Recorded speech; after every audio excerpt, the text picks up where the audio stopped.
Kelompok 3 apa 4 sih? Dwi? Dwi kelompok 4 apa 3? Kelompok 4, Pak. 4, berarti 2 dan 4. Oke, kelompok 6 gimana? Silakan Mas Wahyu.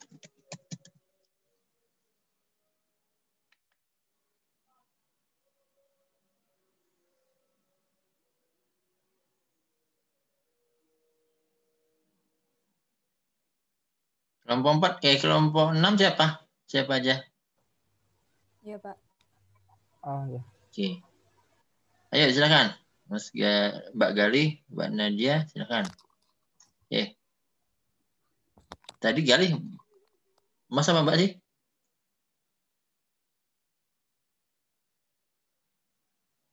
Mas, Pak. Ya, oke, silakan. Gimana? Silakan.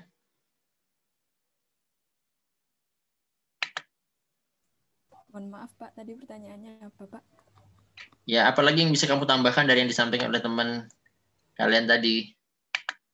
Yang kelompok 2 dan kelompok 4. Terkait dengan Airnav. Airnav itu MIP, dia jadi MIP karena ada di peraturan perundang-undangan, Pak, yang membedakan dengan mitra kerja. Gitu ya, Pak? Apa salah, Pak? Gimana kok ini apa kalian nggak pede? Soalnya Mas Bener apa salah? Kelompok yang lain coba bener salah.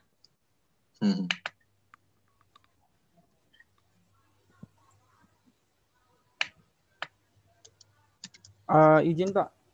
Jadi tadi Ya, jadi silakan. pertanyaan cuma buat cuma menambahkan yang terkait Airnav itu tadi Pak. Oh. Iya, terkait dengan itu gimana?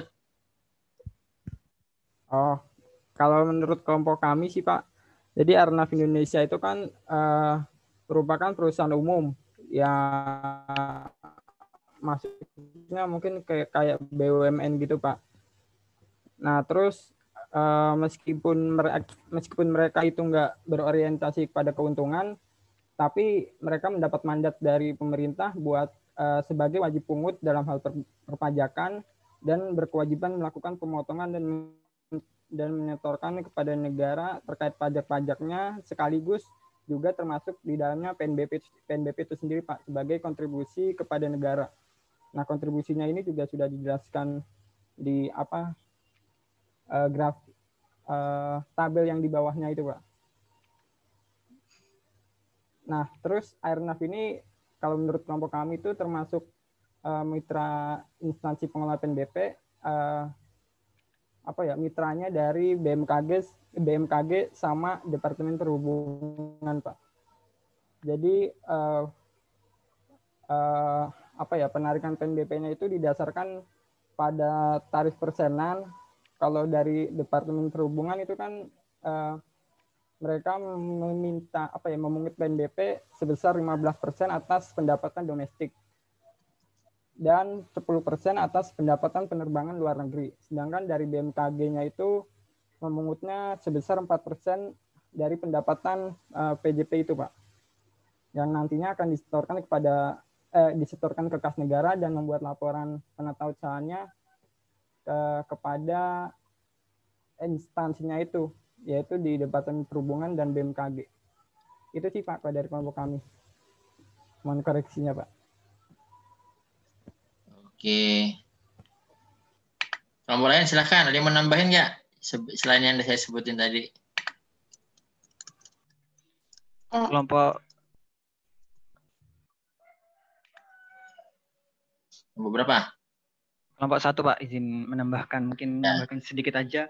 Di situ juga ada tertera kalau Airnav ini atau Perum LPPNPI ini telah melakukan perjanjian dengan BMKG Pak tentang mekanisme penarikan, penerimaan, penyetoran dan rekonsiliasi PNBP. Nah, jadi Airnav ini termasuk ke dalam mitra yang diberi penugasan dari instansi pengelola dari IP-nya, yaitu BMKG dan perhubungan tadi, yang ditetapkan melalui perjanjian. Sekian, Pak. Oke. Ya. Ada lagi kelompok lain? Kelompok 3, Pak. Ya, silakan Mbak Tia. Jadi intinya itu RF itu BUMN yang menagih BUMN yang menagih PNBP dari maskapai-maskapai yang punya kewajiban untuk membayar PNBP ke BMKG dan perhubungan. Nah, untuk dinas perhubungan itu, Kementerian Perhubungan itu kewajiban yang harus dibayar itu atas, benar Pak, atas jenis PNBP dari penyelenggaraan bandar udara, navigasi, dan penerbangan. Terus kalau PNBP yang harus dibayarkan ke itu jenisnya tuh informasi meteorologi, klimatologi, dan geofisika gitu Pak. Nah, yang memungut PNBP-nya ini si Airnav. Terus Airnav ini dia melakukan pemungutan, penyetoran, dan penagihan PNBP-nya ke maskapai tersebut.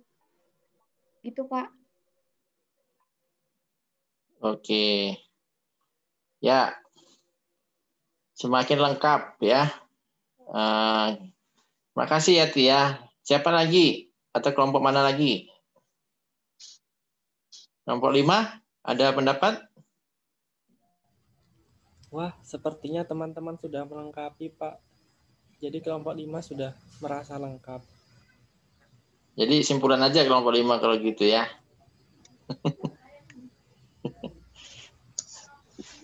Iya, makasih, Oke, Pak. jadi kelompok 5 menyimpulkan saja. Sudah lengkap pada kelompok 5. Ya. Ya, oke ya. Makasih. Saya dorong kalian untuk membaca supaya kadang-kala dengerin dosen nerangin maksudnya apa nggak jelas ya. Tapi kadang kalau dipaksa membaca, kalian akan memiliki pengalaman baru lah ya. Ya. Jadi yang pertama menjadi catatan kita, siapa mitra instansi? Kalau di pajak itu ya seperti tadi ya, kelompok berapa tadi yang bilang? Kalau di pajak itu wajib pungut. Airnav itu melaksanakan wajib pungut. Ya. Sebenarnya kalau konsepnya wajib pungut itu ya mitra instansi untuk pajak, kan gitu. Jadi dia memungut pajak tapi itu disetorkan ke mana? Ke DJP ya, ke pemerintah. Nah, di sisi lain selain pajak, Airnav juga memungut PNBP. Karena dia melaksanakan proses pemungutan, maka dia disebut dengan mitra instansi. Istilahnya di dalam Undang-Undang Nomor 9 itu, mitra instansi PNBP. Jadi kurang lebihnya itu. Itu poinnya ya, supaya bisa mendapatkan gambaran sederhana. Kalau di pajak namanya wajib pungut, kalau di PNBP namanya mitra instansi. Itu yang pertama. Kemudian yang kedua, kita lihat dari organisasi. Airnav ini adalah BUMN seperti kata Tia tadi. Ya. Tugas BUMN itu bukan melaksanakan tugas pemerintah, artinya bukan melaksanakan tusinya pemerintah. Tugas BUMN itu adalah melaksanakan tugas dia dari sisi korporasi, ya. Ya. BUMN kan mana mungkin ada BUMN kalau tidak mencari untung. Karena BUMN itu lebih pasti dia akan kepada profit, ya, profit oriented. Ya, kalau BLU non profit oriented. Bedanya itu, ya. Jadi non profit oriented tidak ada istilahnya untung. Makanya di BUMN nanti ada istilahnya dividen. Jadi dividen itu keuntungan yang dibagikan kepada pemegang saham. Kalau pemerintah punya saham di BUMN, maka dia akan dapat. Kalau kalian ikut perusahaan milik pemerintah, AIPO misalnya, seperti bank-bank itu kan sudah buka di bursa saham, beli sahamnya, kemudian dihitung dapat dividen, untungnya dibagi ke pemegang saham, maka kalian dapat, selain pemerintah yang dapat. Jadi BUMN itu lebih ke mencari profit. Namun di sini airnav diberi penugasan khusus, ya istilahnya special mission. Penugasan khusus untuk apa? Untuk melaksanakan pemungutan PNBP. Mengapa dia diberikan ini? Ya, yang pertama, ya, untuk memberikan kemudahan kepada swasta atau pengguna jasa dalam menyetorkan PNBP. Kalian bisa bayangkan kalau tadi seperti kata Tia tadi, misalnya BMKG itu kan penerimaannya dari penjualan informasi iklim atau cuaca. Ya, bagi penerbangan cuaca itu menjadi hal yang penting untuk memberikan informasi kepada pilot, ya, bagaimana atau kepada airnav sendiri atau ATC ya, maksud saya air traffic control di bandara itu akan kemana dan sebagainya, ya. Jadi pilot itu sebelum terbang dia harus pelajari dulu cuacanya seperti apa, angin, kecepatan angin, apakah ada hujan atau badai atau apa, dia kan pelajari dulu. Nah, informasi itu dijual, tidak free, dijual oleh BMKG. Kepada siapa? Kepada perusahaan penerbangan. Nah, berapa besarannya? Kalian cari nanti di BMKG-nya, berapa besaran penjualan informasinya. Tetapi maksud saya itu BMKG nggak datang ke perusahaan kemudian menagih. Jadi disatukan dengan tugasnya si airnav tadi. Jadi tadi kan bertanggung jawab terhadap navigasi udara. Jadi kalau misalnya ada maskapai yang melintasi wilayah, ya, atau mendapatkan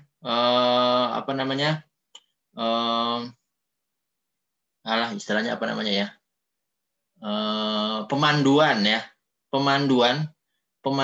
udara kan. Kadang kalau pesawat itu terbang melewati satu wilayah, dia biasa diinformasikan Anda memasuki wilayah ini lintang sekian. Nah, terus habis itu baru diinformasikan panduannya Anda harus ketinggiannya segini dan sebagainya, karena di wilayah itu semua dikontrol oleh airnav, ya, lalu lintasnya itu, jadi ketinggiannya dan sebagainya, sehingga tidak terjadi pesawat tabrakan atau pesawat yang kehilangan arah dan sebagainya. Semua adalah tugas airnav. Nah, atas pelaksanaan jasa itu airnav memberikan fee atau membuat fee kepada perusahaannya, ya, seperti itu. Nah, karena dia memungut kepada perusahaan penerbangan supaya tidak nanti BMKG nagih, kemudian Kementerian Perhubungan nagih gitu ya. Nah, supaya itu tidak dipungut, maka disatukan saja di airnav. Jadi airnav yang melaksanakan. Jadi airnav dijadikan mitra instansi. Sehingga si perusahaan itu hanya bayar ke airnav untuk berbagai jenis jasa. Setelah itu nanti airnav akan meneruskan pembayarannya itu ke kas negara dan menginformasikan ke BMKG atau ke Kementerian Perhubungan, termasuk ke pajak juga. Nanti ada rekonsiliasi datanya dan sebagainya. Nah, itu tugas mitra instansi, ya. Bagaimana kalau si perusahaan penerbangan itu tidak membayar? Airnav akan memberikan tagihan atau menyampaikan surat penagihan. Bagaimana kalau dia tidak bayar sekian bulan? Airnav akan menginformasikan ke BMKG dan ke Kementerian Perhubungan. Langkah apa yang dilakukan? Apakah akan ada audit? Apakah ada macam-macam itu akan menjadi langkah-langkah lanjutannya. Sampai sini bisa dipahami maksudnya? Bisa, Pak. Bisa, Pak. Ya. Ya, jadi seperti itu prosesnya. Maka kalau kita mau menentukan kriteria mitra instansi PNBP, maka kita bisa mencoba dengan pendekatan yang airnav ini. Contoh nih misalnya, tadi kelompok berapa yang bilang Pelindo? Kelompok berapa ya? Kelompok 3 atau kelompok 4 ya? 2, Pak. Nah, kelompok 2. Nah, coba Pelindo. Pelindo itu BUMN apa bukan?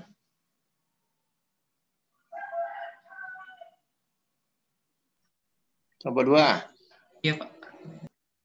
BUMN. Tugasnya apa?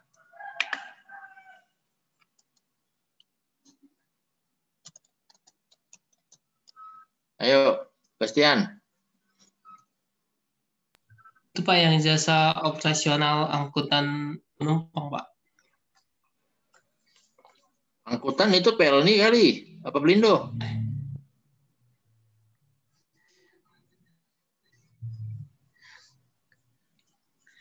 Pelindo itu bukannya pengelola pelabuhan?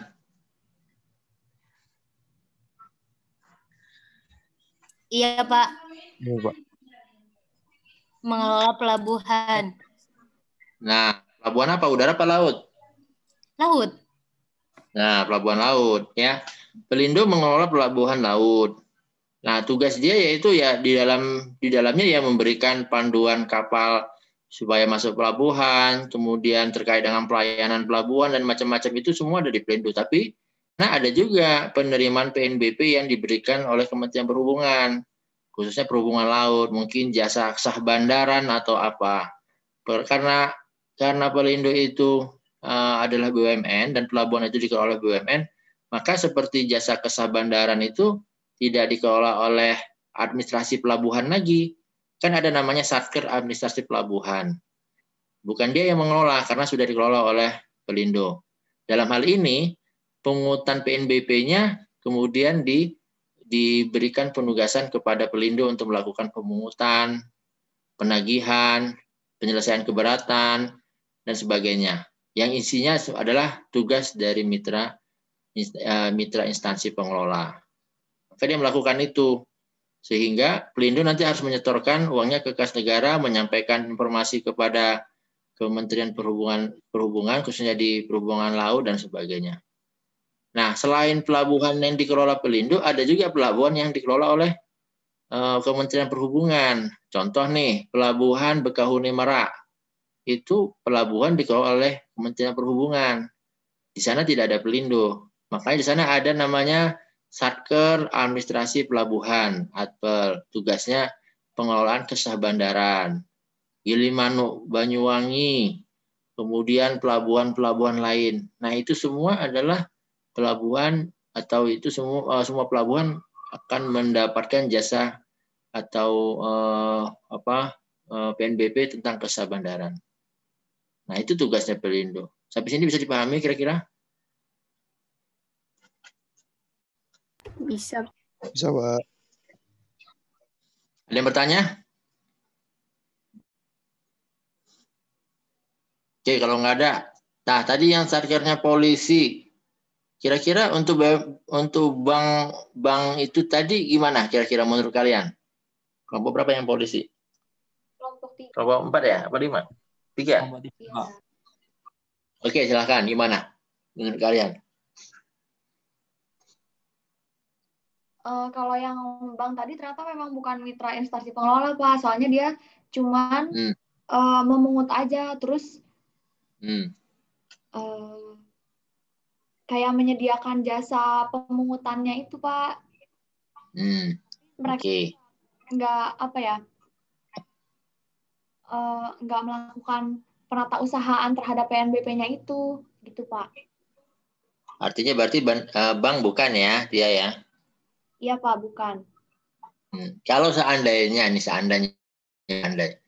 untuk PNBP kepolisian itu kira-kira nanti ya siapa kira-kira mitra instansi yang potensial atau badan atau lembaga yang potensial menjadi mitra instansi polisi yang terkait dengan pengelolaan PNBP, mitra instansi pengelolaan PNBP untuk kepolisian.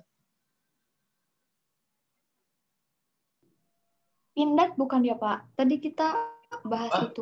Pindad apa? Pak. Pindad gimana itu? Pindad coba jelasin.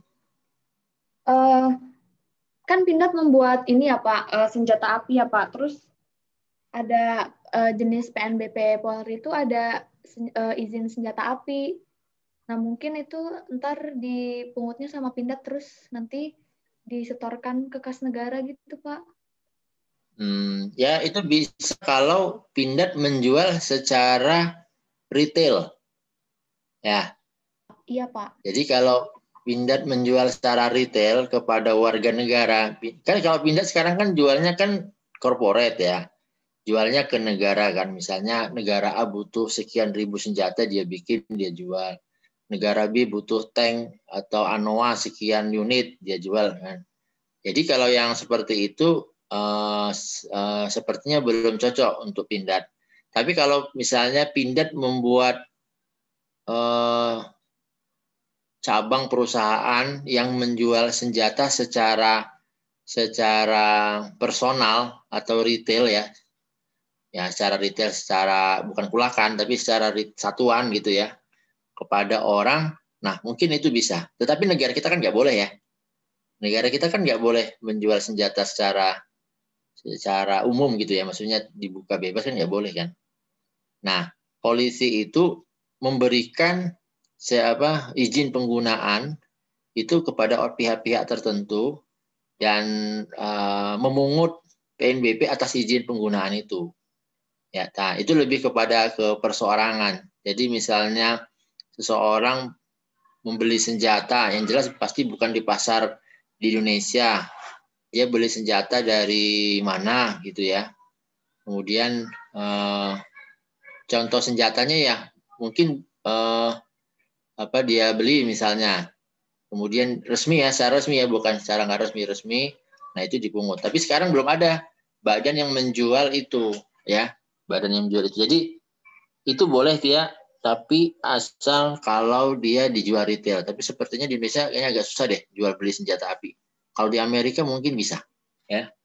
Amerika kan bebas jual senjata.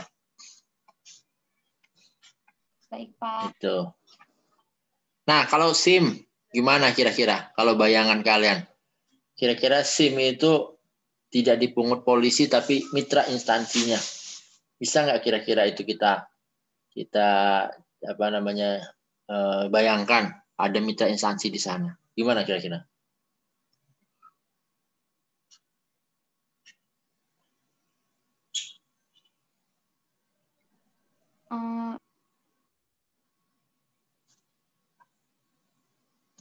Teman-teman kelompok 3 yang lain juga boleh ya. Selain Tia, siapa silahkan. Gimana kira-kira?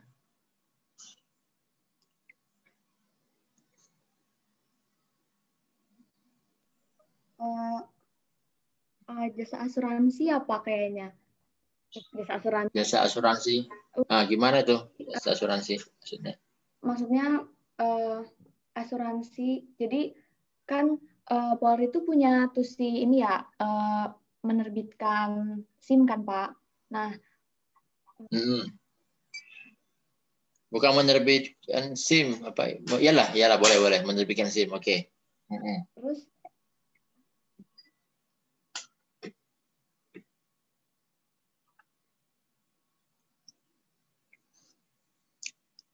ya, gimana?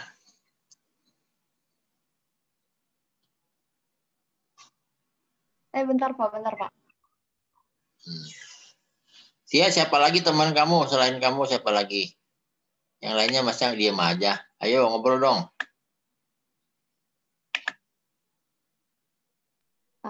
Ada Ranita, Meisya, Irfan, sama Bayuan, Pak. Ayo. Yang disampaikan tadi. Siapa? Ranita, Irfan. Ayo. Belajar mengungkapkan pendapat, silakan.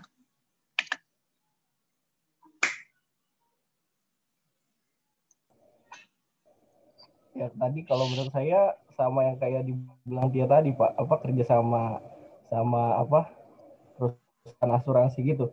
Soalnya saya waktu bikin SIM Pak, saya dapat 2 kartu. Dapat SIM-nya sama dapat kartu asuransi nih Pak, dari PT Asuransi Bakti Bayangkara.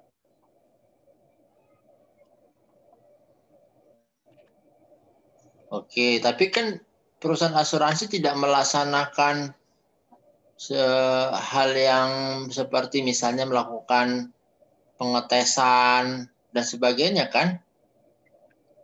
Dia kan nggak melaksanakan itu. Dia kan hanya ya asuransi ya, berarti melengkapi saja. Benar nggak sih? Oh iya. Ya. Jadi kan tusinya terkait dengan pengelolaan SIM itu oleh polisi itu seperti apa? Itu dulu yang harus dipahami. Ya, kemudian setelah itu Ya. Setelah itu baru kira-kira dengan proses yang sekarang ini siapa kira-kira yang bisa menggantikan. Nah, seperti itu maksud saya. Udah kebayang belum?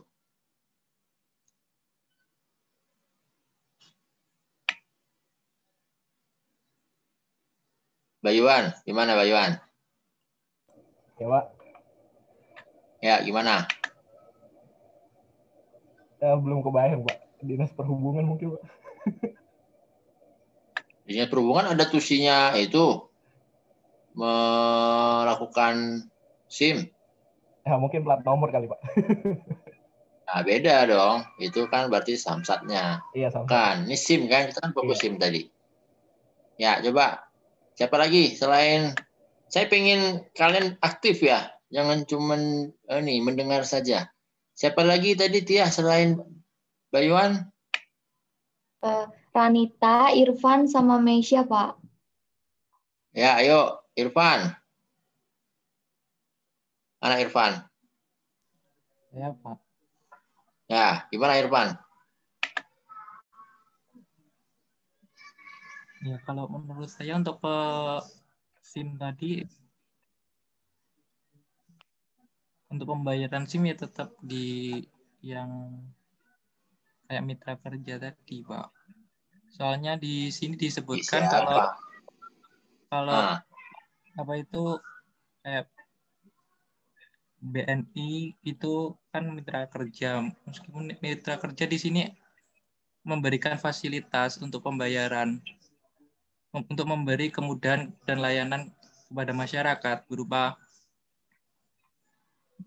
tap cash BNI Polri, Pak. Pemberian fasilitas untuk jasa pembayaran SIM nggak ada, Pak. STNK. Oke, coba menurut Irfan kira-kira benar nggak sih dia jadi mitra instansi? Coba kamu beri ciri-ciri dia bahwa dia itu menjadi mitra instansi bagi polisi. Selain penyetoran, apalagi coba?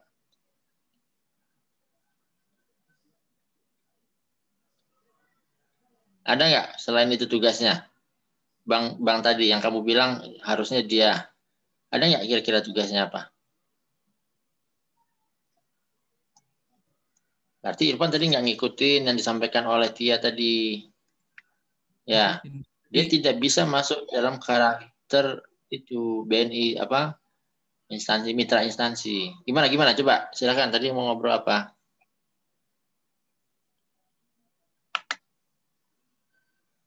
Tapi untuk kegiatan-kegiatan yang lainnya untuk pembayaran dan lain-lain untuk pendanaan, penggunaan jasa penyaluran dana tunjangan kinerja juga, Pak. Iya, tapi itu kan sebagai bank penyalur. Beda ya. Sebagai mitra instansi, bank pembayar dan bank penerima setoran. Beda. Ya. Tadi kan mitra instansi itu dia melakukan pemungutan. Bank nggak melakukan pemungutan, bank hanya menerima setoran. Ya kan? Bank melakukan penagihan nggak? Bank nggak akan melakukan penagihan karena bukan tugas dia menagih. Tapi tugasnya hanya menerima setoran saja. Penagihan masuk siapa tugasnya? Polisi. Kalau misalnya dia tidak membayar. Nah, hal yang seperti itu maksud saya ini penting untuk dipahami ya tentang mitra instansi, apa bedanya dengan bank penyalur atau bank penerima setoran. Ya, jelas berbeda. Ya, bank bisa nggak jadi mitra instansi? Bisa, asal memenuhi kriteria tadi. Dan bank kan nggak memiliki kriteria itu. Dia tidak melaksanakan penagihan, dia tidak melaksanakan pemungutan, dia tidak melaksanakan pemrosesan keberatan, dan dia tidak diperiksa APIP yang kemarin minggu lalu kita bahas.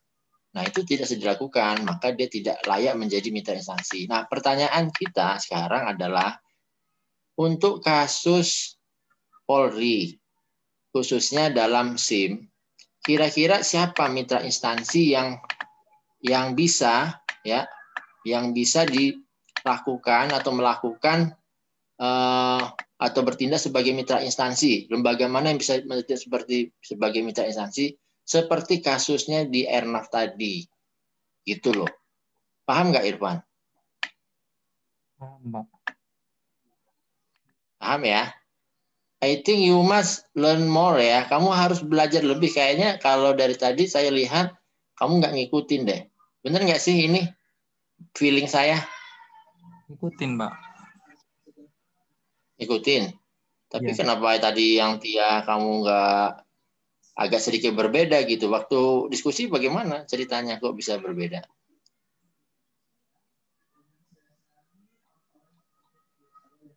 Jadi grup ini pada bingung, Pak. Ada yang Bingungnya gimana? ada kayak yang Bayuan di grup itu, ada yang Jasa Raharja, yang Menteri Perhubungan tadi, Pak. Jadi beda-beda, Pak. Ya oke, di dalam grup kan dinamikanya bisa berkembang. Tetapi kan maksud saya itu kalian harus menyamakan persepsi terkait mitra instansi dulu. Itu harus sama. Tadi kan kasusnya udah kita samakan terkait dengan Airnav tadi. Ya, harusnya persepsinya juga sama. Nah, baru bagaimana menerapkannya di KL tadi. Kalau sebagai mitra instansi model Airnav itu di Polri itu ada nggak? Selama ini kan tadi katanya nggak ada. Nah, kalau misalnya mau diadakan, kira-kira siapa? Gitu loh maksud saya. Ya, coba nanti. Kalau Samsat itu mitra instansi pengelolanya polisi ya Pak, buat SIM. ST. Samsat. Iya. Samsat buat SIM. Bagaimana ceritanya? Samsat? Tanda nomor kendaraan bermotor, Pak. Iya, dia bukan SIM, tapi tanda kendaraan bermotor. Gitu. Jadi, kalau untuk kasus kendaraan bermotor, ya, Samsat siapa yang mengelola? Polisi atau bukan?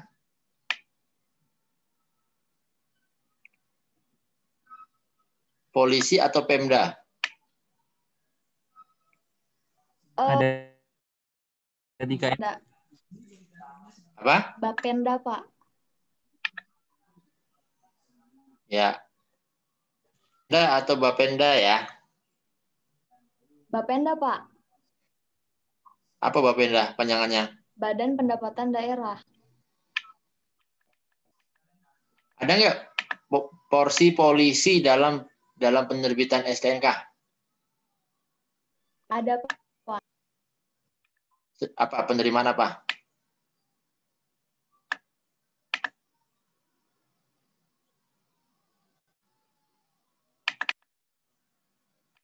Apa penerimaan apa polisi yang terkait dengan STNK? Kalau pajak kendaraan bermotor itu penerimaan Pemda loh. Apa yang terkait dengan itu? Pengesahannya Pak, pengesahan STNKB. Jenis penerimaannya pengesahan STNK. Iya Pak. Oke, kalau kita lihat di dalam STNK baik motor atau mobil kan ada bolak-balik itu ya. Iya Pak. Nah, satu itu untuk polisi, satu untuk Pemda ya. Di sana ada pembagiannya juga di sana. Oke. Nah, kalau kayak gitu, kira-kira untuk STNK Bapenda bisa jadi mitra instansi pengelola BNPB? Bisa, Pak. Berarti sudah paham. Gimana teman-teman yang lain bisa dipahami? Oh, 3? Bisa, Pak. Jangan-jangan Tia aja yang paham nih, yang lainnya enggak nih. Bisa, Pak. Nah, kalau kasusnya saya ambil kasus SIM, kira-kira siapa menurut kalian? Sekarang memang belum ada, tapi kalau menurut kalian siapa kira-kira?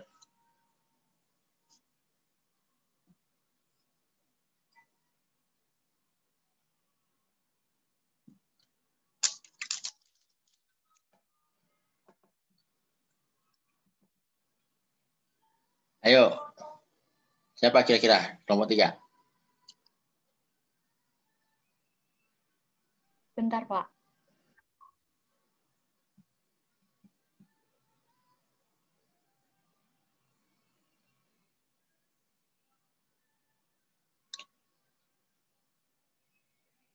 Nah, udahlah Tia.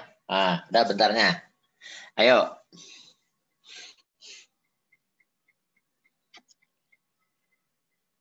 Irfan, gimana Irfan?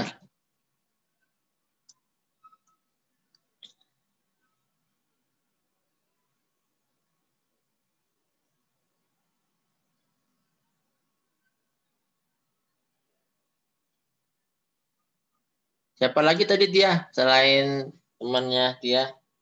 Irfan? Irfan, Bayuan, Ranita, sama Meisya, Pak. Oke, 2. Ya Ranita sama Meisya belum ngomong nih. Gimana? Ranita dan Meisya.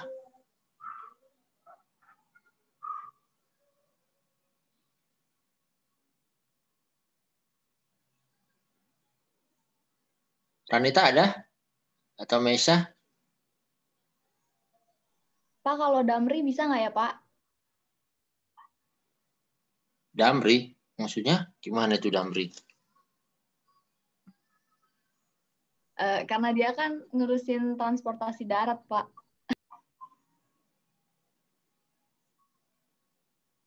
Kamu terlalu jauh. Coba nih, ya, saya kasih clue-nya aja lah. Ini yang mungkin pernah kalian lakukan. Pernah lihat nggak di daerah kalian itu ada kursus setir mobil? Kenapa? Coba. Kalau kalian kursus setir mobil, apakah kalian bisa langsung dapat SIM di situ? Enggak, Pak. Bisa, Pak. Bisa, Pak. Siapa enggak? Ada Bisa, yang Pak. Bisa. Ada yang enggak, Pak. Bisa, Pak. Bisa, Pak. Ya, kalau bisa kalian ke polisi lagi atau sampai di kantor setir itu aja prosesnya? Pak. Sampai di kantor. Ya. Artinya harus ke polisi kan? Ya kan?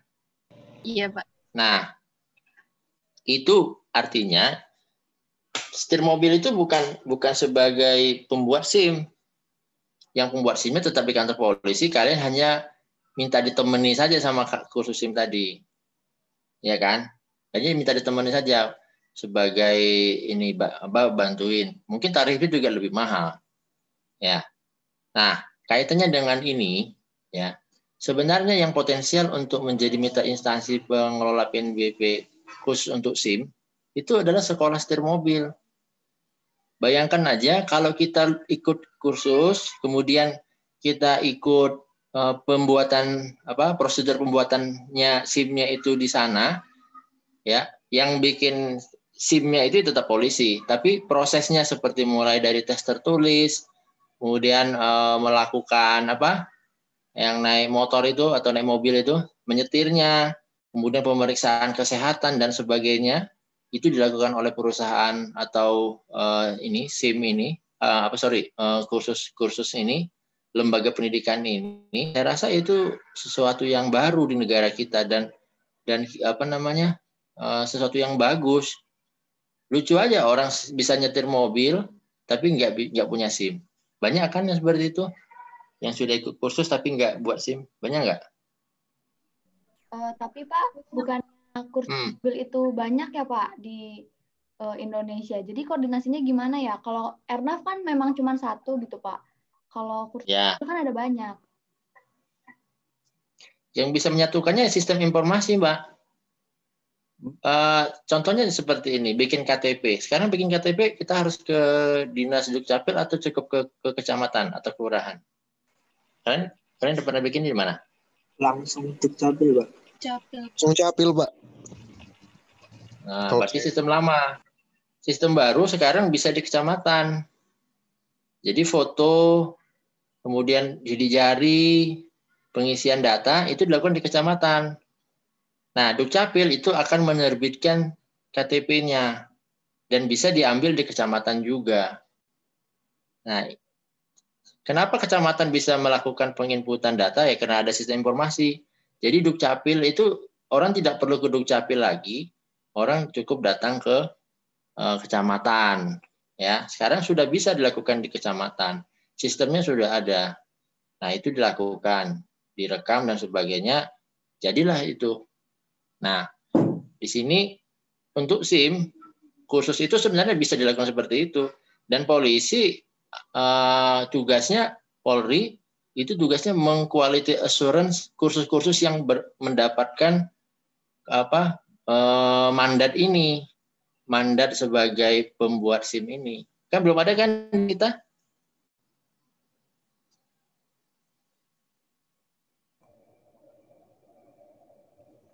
Belum, Pak. Kebayang nggak kalian? Tapi Pak, setahu saya itu kayak kursus mengemudi itu cuma nambah di uji keterampilannya aja, Pak. Ya, maksud saya kalau saat ini yang kamu katakan benar. Tapi kan saya bilang tadi, mitra yang potensial menjadi instansi itu adalah kursus. Jadi nanti standar kursus itu harus dinaikkan. Siapa yang mengkualiti standar itu? Polisi. Jadi polisi itu kalau mau bikin kursus, ya, dia harus bisa semua. Ada tes tertulisnya, ada pemeriksaan kesehatannya, dan sebagainya. Nah, kursus-kursus yang hanya coba belajar nyetir dan sebagainya itu yang menjadi tidak bisa lagi masuk ke sana. Tapi ini belum dilakukan dan potensi untuk dilakukan. Ini menarik ya, menarik. Oke, silakan nanti kalian kelompok 3 diskusikan yang saya sampaikan. Kira-kira seperti apa ya konsepsinya. Gitu ya, Mbak Tia dan teman-teman, Irfan dan teman-teman. Baik, Pak. Oke. Ada yang ingin bertanya? Silakan.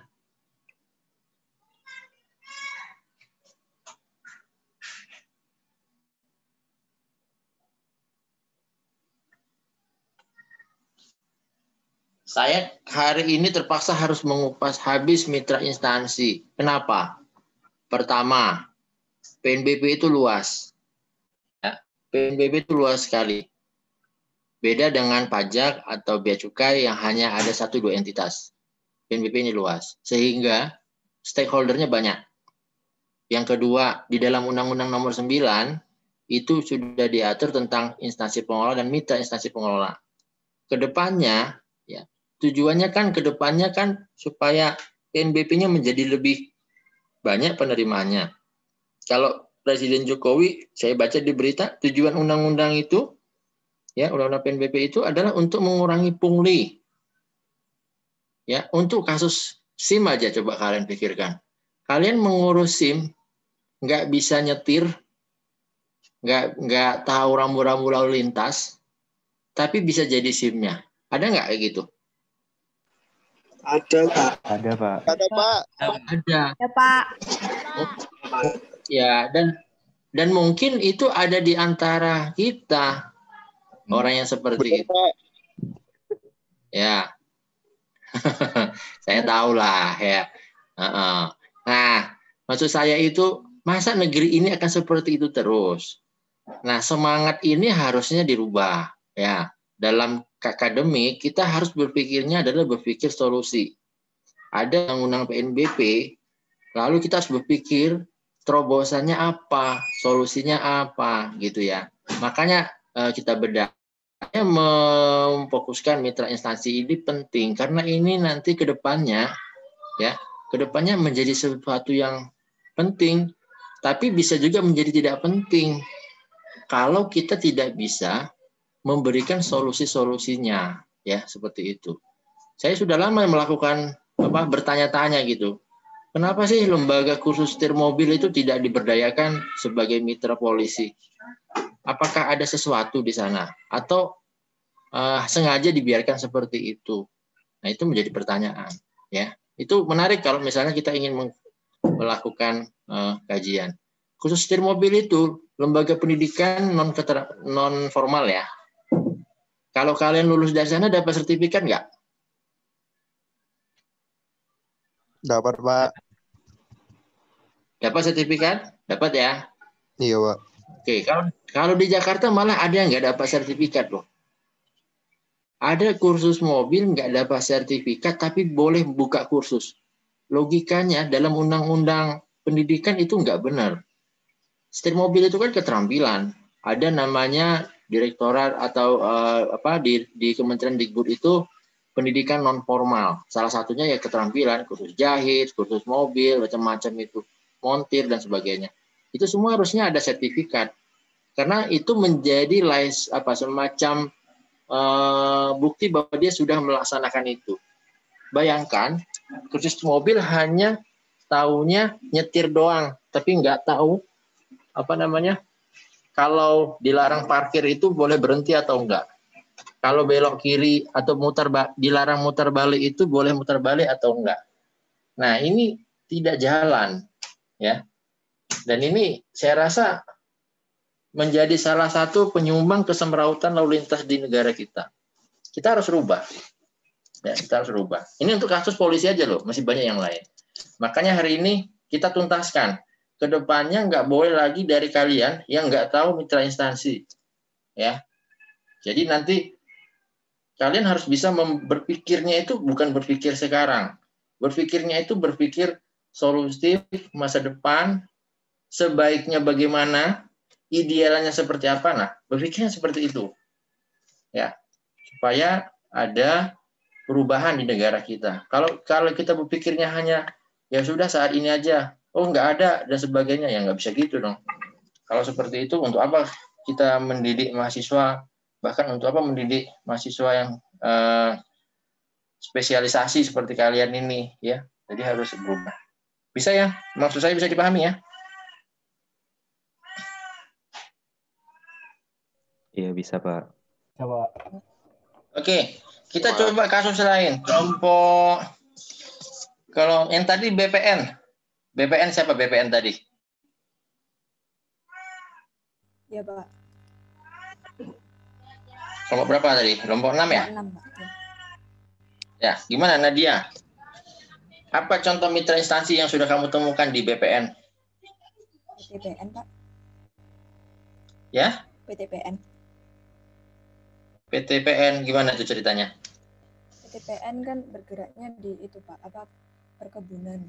Itu juga termasuk agraria yang termasuk di Kementerian ATR. Terus juga membantu untuk penyelesaian konflik Pak. Enggak, maksud saya itu sekarang sudah jadi memang ada atau belum? Saya nemunya di literatur cuma itu Pak, kayak penyelesaian konflik kayak gitu-gitu Pak. Penyelesaian konflik itu kewenangan BPN atau ATR? Penyelesaian konflik pertanahan Pak. Coba gimana jelasin? Hubungannya gimana? Saya belum nangkap maksudnya. Kita mengacu ke ini ya, Airnav ini ya, supaya bisa dapat perbandingannya. Ayo, biar teman-temannya, biar semua bisa coba memikirkan.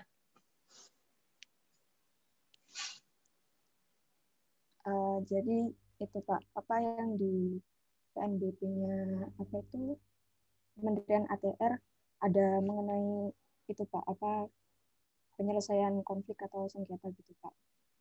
Nah, itu PNBP penyelesaian konflik ada harganya, memang ada tarifnya. Di itunya ada Pak, jenis PNBP yang saya lihat di PP-nya Pak. Namanya apa? Nama tarif jenis penerimaannya? Sebentar Pak, saya buka folder saya dulu.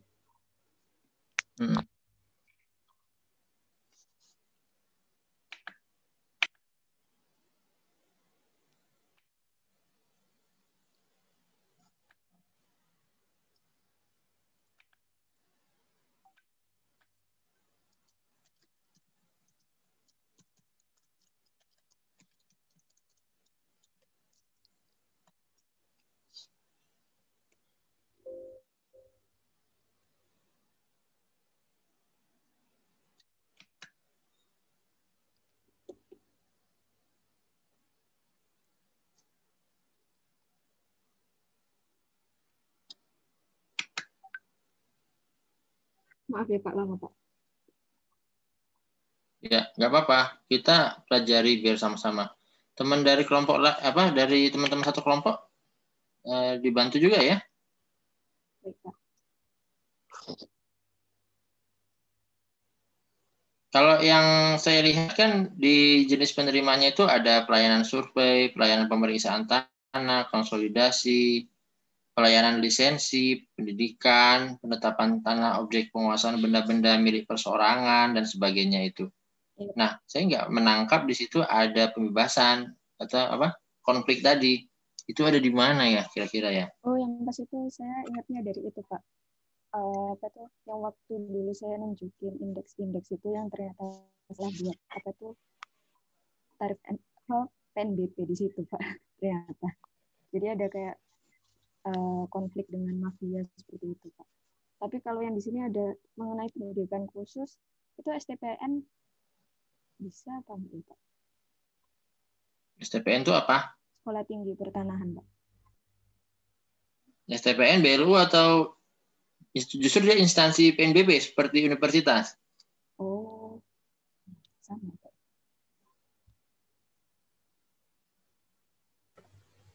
Izin berpendapat, Pak.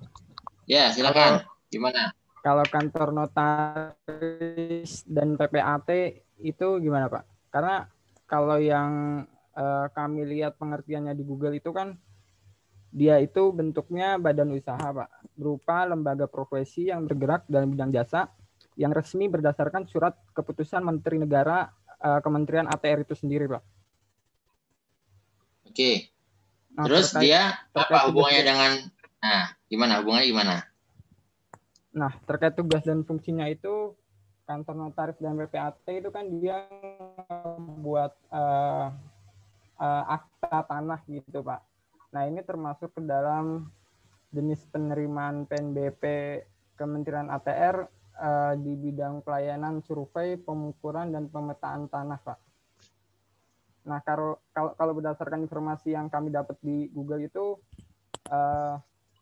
dituliskan kalau titipan PNBP-nya sama seperti yang di kasus Airnav tadi itu sebesar 1% honorarium dari PPAT itu sendiri, Pak.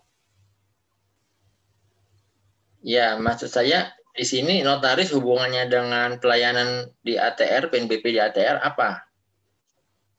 Oh, pengukuran.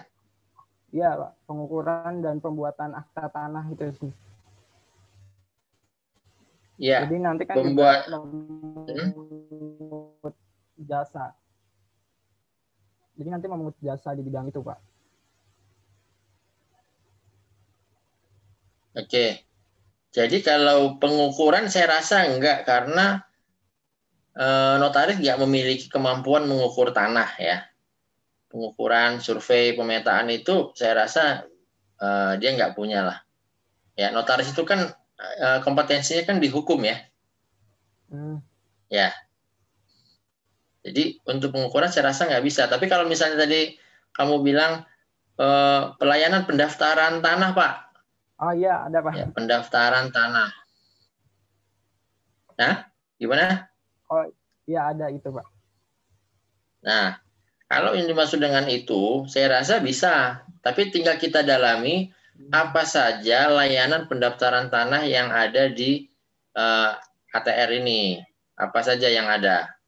Ya, apakah hanya seperti misalnya sekarang notaris bikin surat jual beli tanah gitu kan. Terus nah dia juga bisa mengajukan atau bisa memungut untuk pendaftaran tanahnya di notaris. Kalau dia bisa memungut dan bisa menagih, ya bahkan bisa di situ juga penyelesaian keberatannya, saya rasa mungkin bisa, ya. Nah, nanti tinggal dipikirkan apakah notaris ini kan perorangan ya, bukan dalam artian badan ya. Dia kan perusahaan perorangan kan. Oh, tapi dia ada struktur organisasi. Karena dia, iya, jadi harus badan atau perusahaan. Kalau notaris ini saya rasa dia lebih kepada profesi. Jadi perusahaannya perorangan, sama seperti kayak dokter. Dokter praktek itu perorangan. Tapi kalau rumah sakit, nah itu baru badan usaha. Ya, jadi berbeda. Nah, mitra instansi di sini bukan perorangan tapi badan usaha. Nah, apa badan usaha yang perlu dikembangkan? Nah, itu mungkin perlu bisa kita dalamin lagi. Apakah badan usahanya itu notaris atau badan usahanya mungkin kecamatan nanti yang akan ini, kecamatan juga punya tugas yang sama dengan notaris, pejabat pembuat akta tanahnya kan ada di kecamatan. Nah, itu juga bisa. Gitu. Ya, nanti bisa didalamin ini. Kelompok 6 ya. Gimana? Bisa dipahami ya? Iya, bisa Pak. Terima kasih Pak. Terima kasih Pak. Oke, nanti didalamin. Saya minta konsepsinya ya. Kalau tadi kan yang belum ada ini saya minta konsepsinya seperti apa. Ya, kalian dalamin lah di sana. Oke. Kelompok 5 apa tadi? Kelompok 5. KL-nya apa? Kelompok 5 KL-nya Kemendikbud, Pak. Gimana itu? Coba. Terkait dengan apa tadi yang kita bahas di Airnav. Nah, kira-kira Kemendikbud minta instansinya siapa? Udah ada belum?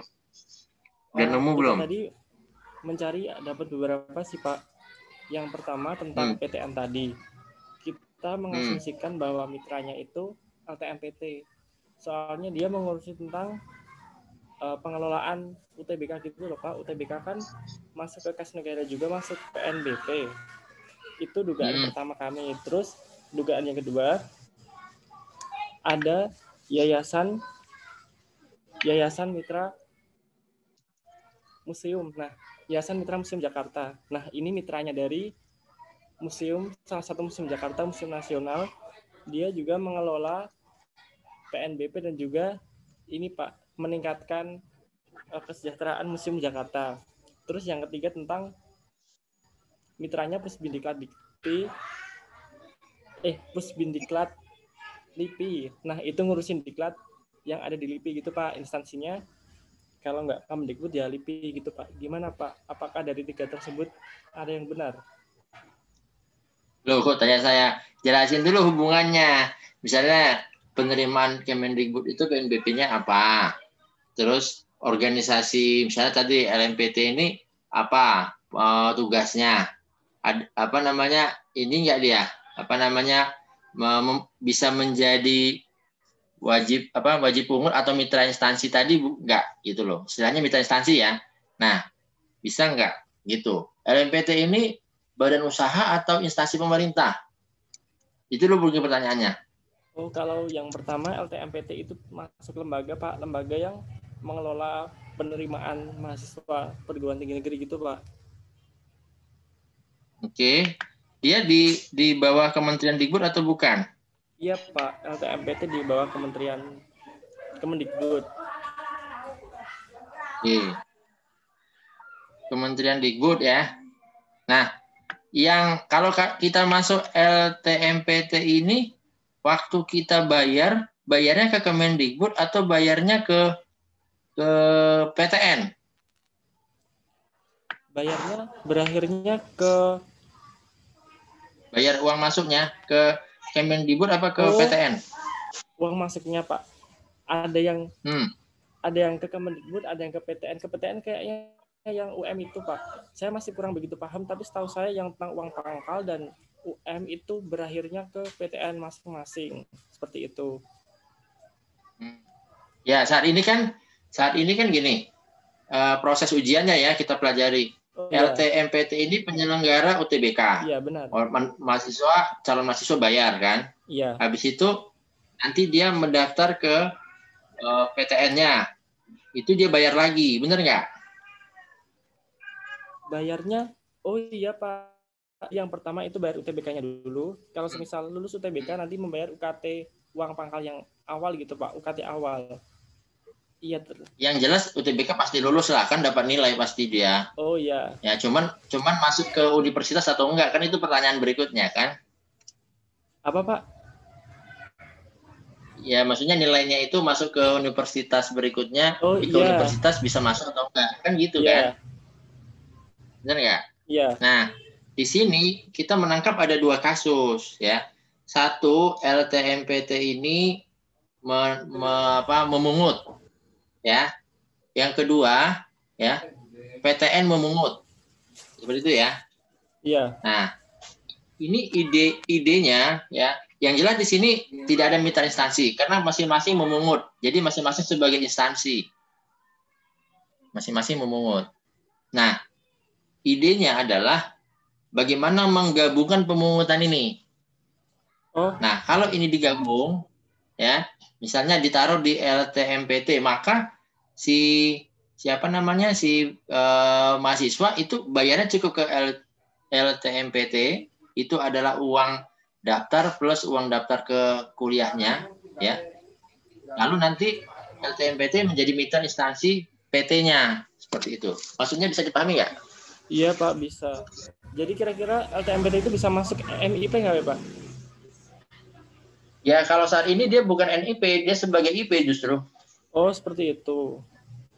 Kalau Ya. untuk yang pernyataan kedua tadi Pak tentang Yayasan Mitra Pengelola Museum yang ada museum di Jakarta. Nah, itu gimana? Nah, di Yayasan Mitra Pengelola Museum itu, kalau di informasi itu mengurusi tata pengelolaan Museum Jakarta gitu sih Pak. Jadi Museum Jakarta salah satunya Museum Nasional itu pengelolaannya dibantu sama Yayasan Mitra Pengelola Museum Jakarta itu Pak. Nah, kalau untuk pembiayaan tiket museum itu mungkin bisa termasuk pengurusannya di Yayasan Mitra Museum gitu. Nah, itu kira-kira juga bisa masuk MIP nggak Pak? Nah, disinilah kita bisa menemukan birokrat rumit, ya. Pertama, pertanyaannya, Museum Nasional itu instansi pemerintah bukan? Museum Nasional itu kalau menurut kami termasuk, Pak. Karena di peraturannya berbagai museum itu termasuk seperti itu. Pengelola PNBP. Berarti dia masuk sebagai instansi pemerintah ya? Ya. Nah, kalau instansi pemerintah kan dia berarti punya DIPA, punya pencairan dan macam-macam ya, biaya perawatan macam-macam ya. Berarti instansi pemerintah. Tugasnya memungut, misalnya kalau ada orang masuk museum, dipungut biaya museumnya. Maka itu biaya pungutan itu akan masuk sebagai pendapatan bagi museum itu. Itu ya? Ya. Oke. Nah, hubungannya dengan Kemendikbud apa? Yang tadi kamu sampaikan, yayasan tadi gimana itu? Oh, hubungannya dengan Kemendikbud, Pak. Kalau yang berhubungan dengan Kemendikbud itu sebenarnya di bagian museum, Pak, tentang kebudayaan itu. Kan Kemendikbud kan pendidikan dan kebudayaan. Nah, kebudayaannya itu salah satunya tentang kepengurusan museum. Nah, kepengurusan museum tadi, pengelolaan PNBP-nya kan ada di Museum Nasional, terus yang dibantu sama Yayasan Mitra Pengelola Instansi Museum Jakarta gitu, Pak. Masuk nggak ya, Pak? Kayaknya pusing, Pak, saya. Ya, jangan pusing dulu ya. Jadi pertama ini sebenarnya lanjutan dari yang awal. Kan kalian kan mencermati jenis dan tarif di lingkungan kementerian yang kalian bahas.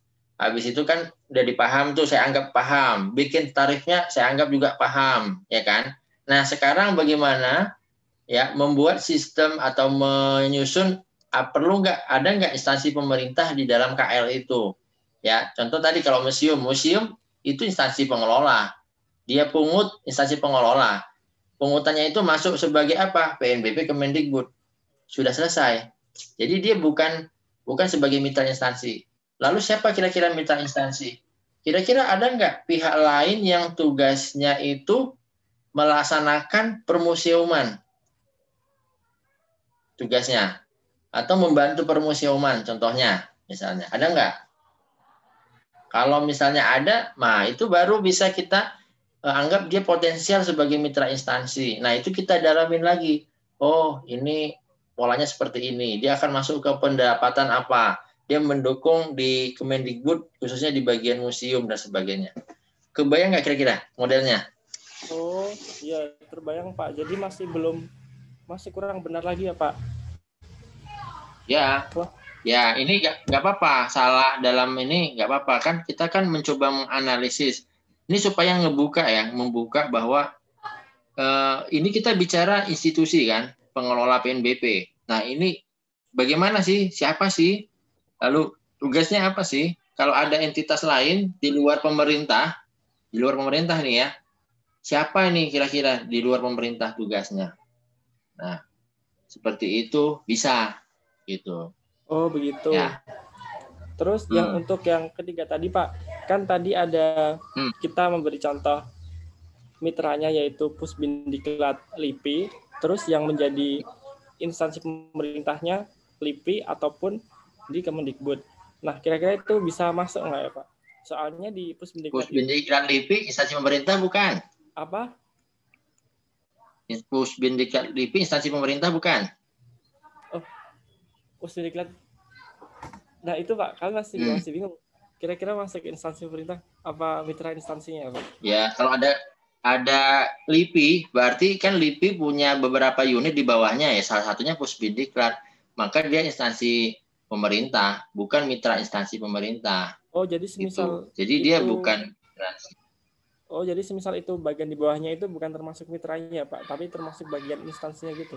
Bukan. Oh, seperti itu. Bukan. Ya, itu sebagai instansi pengelolanya. Ya, kalau yang Dikbud, LIPI itu kan eselon 1-nya. Eselon 1 kan kita bisa pecah ke beberapa eselon 2. Eselon 2 nanti bisa dipecah sampai ke Satkernya. Satkernya sebagai instansi pengelola PNBP.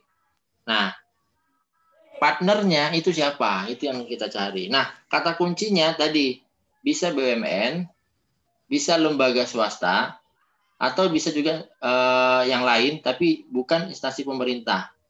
Ya, itu bisa. Contoh tadi kayak SIM. SIM tadi kan sekolah pengemudi. Itu kan swasta kan?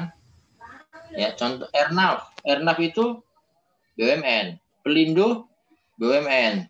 Ya, dan sebagainya. Kebayang ya? Oh, begitu, Pak. Terus misal dicontohkan Bapak tadi tentang pengelolaan SIM, kira-kira tentang diklat bahasa asing itu, mitra potensialnya kursus bahasa asing itu bisa masuk ya, Pak? Jadi kursus bahasa asing itu kan juga itu ngurusin diklat bahasa asing gitu. Ya, seperti itu, Pak. Ya. Itu masuk Ya, diklat bahasa asing itu PNBP, ada PNBP-nya diklat bahasa asing. Oh, ada. Ada. Terus apa outputnya dari dia? Diklat bahasa asing itu apa outputnya? Sertifikat atau apa? Oh iya, Pak. Benar. Apa? Sertifikat? Iya, Pak, benar. Oke, sekarang kalau kayak IELTS, kayak apa namanya? Lembaga-lembaga bahasa kursus-kursus itulah ya. IELTS, terus ada lagi macam-macam itu bisa bikin sertifikat nggak? Bisa, Pak. Kan setiap kursus itu biasanya hasil akhirnya adalah sertifikat dari tiap pesertanya yang mengikuti kursus itu. Masuk nggak ya, Pak? Artinya di situ kan mereka bisa sendiri-sendiri. Berarti nggak perlu ada mitra dong kalau kayak gitu. Wah, masih salah lagi ya, Pak? Ya. Ya udah coba banyak loh, Pak. Masih salah lagi. Semua. Iya. Ya makanya ini belajar menelaah ya. Belajar menelaah. Kalau SIM tadi kira-kira bisa nggak SIM itu dikeluarkan sama kursus menyetir? Nggak bisa kan? Iya, nggak bisa, Pak. Yang bisa cuma siapa? Polisi kan? Iya. Nah, artinya mitra instansi itu tidak punya otoritas sendiri. Dia harus ngikut kepada proses bisnis yang berjalan. Nah, kalau kursus menyetir tadi, mengapa saya katakan ya karena ya tadi itu dia bisa menjadi pihak yang melakukan ujian SIM di luar polisi tadi, di luar di tempat polisi tadi. Nah, itu bisa. Berarti kan dia bisa menyelenggarakan tes macam-macam itu, dan nanti kalau udah ada hasilnya dia sampaikan ke polisi, polisi tinggal terbitin SIM saja. Jadi cukup ringkas. Dan quality assurance-nya atau kualitasnya itu lebih bagus. Semua orang sudah tahu tentang rambu-rambu, semua orang yang masuk itu sehat, semua bisa menyetir dan sebagainya. Artinya yang bikin SIM itu benar-benar orang pengemudi. Bukan pengemudi dalam tanda kutip, nggak nyetir pun dia bisa dapat SIM. Ya. Oh, baik begitu, Pak. Wah, sepertinya sudah selesai, Pak. Tidak ada yang diusulkan lagi, sudah habis. Ya, kamu carilah ya. Kira-kira pokoknya masing-masing cari siapa mitra instansi potensialnya. Ya, tulis dalam kertas ya. Nanti itu menjadi laporan ke mana? Ke PIC ya. Jadi yang kemarin itu ditambahkan lagi untuk di dalam KL-nya itu kira-kira siapa yang potensial. Yang tadi dibicarakan boleh kembangkan lagi ya, kembangkan lagi silahkan. Gitu ya. Oh ya Pak, terima kasih ya Pak. Oke. Teman-teman yang lain ada pertanyaan? Nggak kerasa kita udah 16.30 nih. Izin bertanya Pak. Oke, silahkan.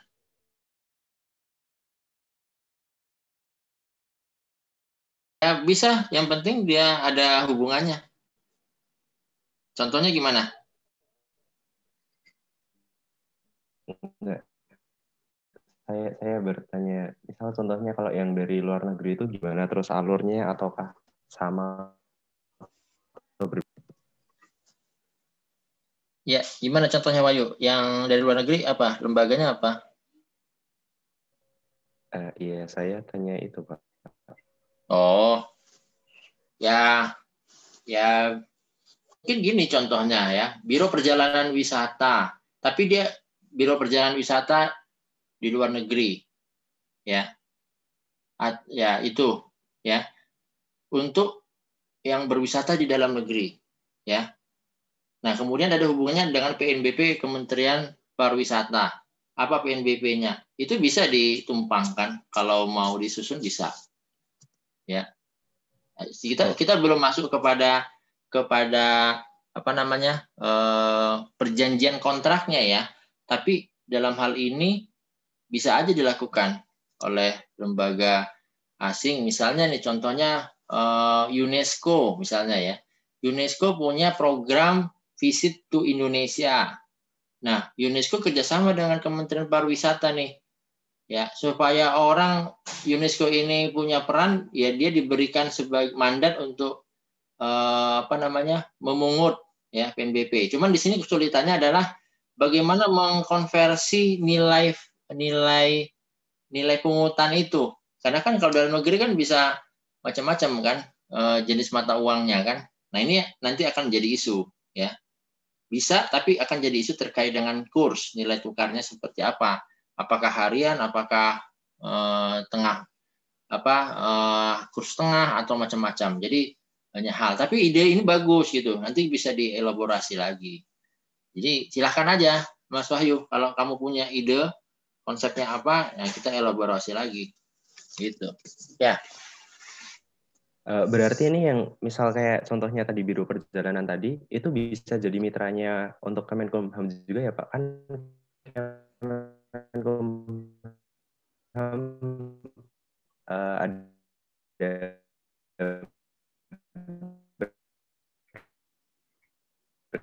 Suaranya nggak jelas. Dengan visa. Gimana? Izin mengulangi Pak, kan tadi untuk yang Biro Perjalanan dijelaskan bisa ya Pak, kalau dijadikan mitra dari luar negeri. Nah, itu misal yang Biro Perjalanan itu berarti bisa juga dijadikan mitra instansi pengelola oleh Kemenkumham ya Pak, karena Kemenkumham dalam hal apa? Pengurusan visa, dalam hal pengurusan visa. Nah, pengurusan visa itu dilakukan oleh Kedubes. Ya, visa itu kan dilakukan melalui Kedubes. Jadi yang menerbitkan visa Kemenkumham atau Kemenlu?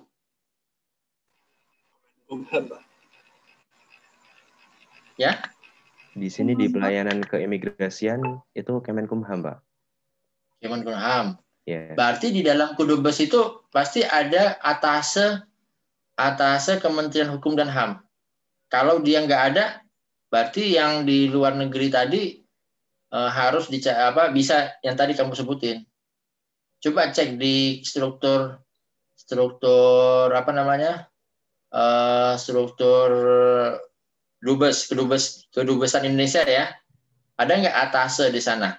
Atase khusus untuk atase Kemenkumham ya, atase imigrasi atau atase apa?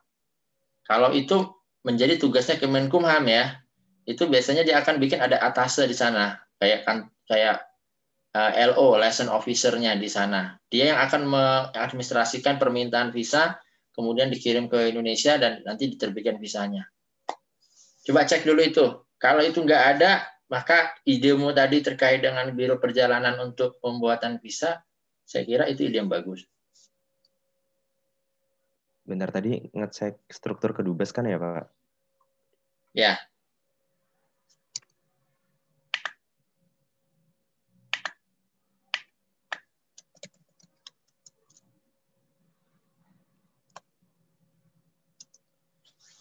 Ya, jadi ada ya namanya atase imigrasi, ya. Iya ada, Pak. Jadi ada namanya atase imigrasi. Jadi dia yang melakukan, Mas. Jadi yang ide tentang biro tadi berarti belum bisa diterapkan, gitu. Oh iya. Karena langsung ditangani oleh Kemenkumham, gitu ya. Iya Pak, baik Pak. Oke, ya. Mungkin kita cukupkan dulu. Kita sampai jam 4:30 kan? Ini udah jam 4:30 lewat. Jadi diskusinya cukup menarik. Saya berharap kalian lebih memahami tentang konsep instansi, mitra instansi pemerintah ini ya. Kedepannya harusnya pengelolaan birokrasi kita tuh menjadi lebih simpel, kemudian pengurusan itu bisa diserahkan atau dikerjasamakan dengan pihak swasta atau BUMN, sehingga birokrasi kita menjadi lebih tidak perlu terlalu banyak ya. Sistem informasi sekarang sudah hal yang umum ya. Jadi birokrasi yang anti sistem informasi justru itu membuat birokrasi menjadi lambat. Bayangkan tadi polisi tadi, orang nggak akan perlu datang ke polisi, tapi orang akan rame di sekolah setir tadi. Sekolah setir tadi akan menjadi lebih bagus, ya. Dan polisi hanya tinggal menerbitkan SIM dan bisa membina sekolah setir tadi. Saya kira itu sesuatu yang menarik untuk kita kembangkan, ya. Mungkin itu aja dulu pertemuan kita hari ini. Kita akan lanjutkan minggu depan. Nah, mudah-mudahan materi mitra instansi ini tuntas kita bahas ya. Sehingga kita bisa mendapatkan pemahaman tentang mitra instansi dan bisa berdiskusi terkait dengan mitra instansi. Oke, itu aja dulu. Terima kasih. Saya ucapkan selamat sore. Terima kasih atas partisipasinya.